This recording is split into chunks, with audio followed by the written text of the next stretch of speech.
નમસ્કાર દોસ્તો આજનો વિષય છે માં. માનવ શરીરને જન્મ આપતી વખતે માં કેટલું સહન કરતી હોય છે, કેમ સહન કરતી હોય છે? કારણ કે એને એના બાળકથી પ્રેમ હોય છે. તો મોટા થયા પછી તમારા શરીરને તમારે પણ પ્રેમ કરવો પડશે. આ માનવ શરીર તમને એમને નથી મળ્યું. આ માનવ શરીર તમારા માતાની ગિફ્ટ છે. જ્યારે આપણે આપણી પ્રેમિકા કે પ્રેમી આપણને ગિફ્ટ આપે છે તો કેટલો વર્ષ રાખી મૂક્યું છે. મેં તો ત્યાં સુધી જોયું છે કે 1975 ની અંદર ગિફ્ટ આપી હતી એક ગુલાબ, એ ચોપડીની અંદર મૂકી રાખ્યું છે. દોસ્તો, તો મારું કહેવાનો તમને અર્થ એ છે કે જે માનવ શરીર છે આપણું, તો માનવ શરીર આપણી માતાની આપણને ગિફ્ટ આપેલી છે. પરંતુ એ ગિફ્ટ માટે માતાએ કેટલું સહન કર્યું છે, આજે એની ઉપર થોડો વિશેષ વિષય લીધેલો છે. દોસ્તો, જ્યારે કોઈ બાળક પેદા થતું હોય છે ત્યારે બાળકને પેદા કરવા માટે માતાને 57 ડેલ જેટલું દર્દ થાય છે. 57 ડેલ નું દર્દ એટલે 20 હાડકાનું ફ્રેક્ચર એક સાથે થાય એને 57 ડેલ કહેવાય. વિચાર કરો કે જ્યારે આપણે તો ફક્ત એકાદ ફ્રેક્ચર બી થઈ જાય છે તો આપણે આકુળ વ્યાકુળ થઈ જઈએ છીએ. કેમ કે શરીરની અંદર દુખાવા જેટલા બધા થાય છે.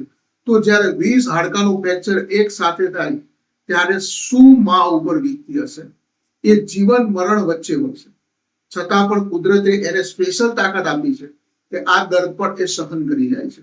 મારો કહેવાનો અર્થ એટલો જ છે કે મેડિકલ સાયન્સ જો એમ કહેતું હોય કે 45 ડેલ થી વધારે દર્દ કોઈ વ્યક્તિ સહન કરી શકતું નથી, તો માતાએ 57 ડેલ જેટલું દર્દ આપણા જન્મ વખતે સહન કર્યું છે.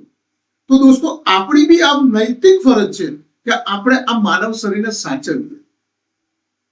દોસ્તો, હું નેચરોપેથી ડોક્ટર આર ભટ્ટ છેલ્લા 16 વર્ષથી દવા તેમજ ઓપરેશન વગર સંપૂર્ણ રોગ મટાડવાનું કામ કરું છું અને ઘણા બધા પેશન્ટોને સહભાગી પણ થઈ ચૂક્યો છું. આજે એ લોકો સ્વસ્થ જીવન જીવે છે. એનું કારણ એ જ છે કે લાઈફ ટાઈમ માટે દવાઓ લેવી છે કે વન ટાઈમ સ્વાસ્થ્યની સમજણ લઈ લેવી છે. જો તમે શરીર વિજ્ઞાન પ્રોપર સમજી ગયા તો તમારે કોઈ વસ્તુની ક્યારેય જરૂર નહીં પડે. જો તમારે ઓનલાઈન કન્સલ્ટ જોવું હોય તો ઉપર આપેલા નંબર ઉપર વોટ્સઅપ કરીને તમે ઓનલાઈન કન્સલ્ટ બુક કરી શકો છો.